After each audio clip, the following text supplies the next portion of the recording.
ले बड़ा रंग देवर हरियर का हर सब बुझता काहे करेलू तू हमसे इतना छाव हो तनी लगा देला दे दा एक पाव हो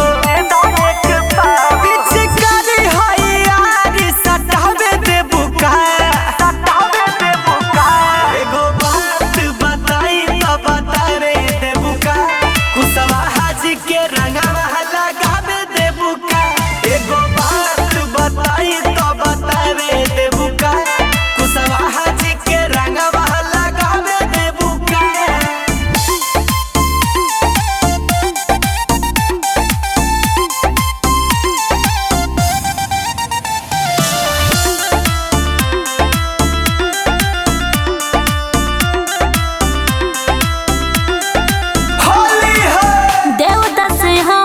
सबर करहो प्रदीप ना झगड़ा के घर करहो प्रदीप ना झगड़ा के घर करहो मौका बयाज भरी टाला जानी भाऊजी फगुआ में रहंगे दयापन हौदी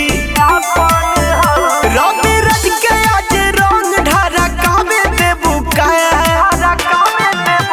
एगो बात बताई तो बतावे दे बुका कुसवा हाजी के रंगवा लगावे दे बुका एगो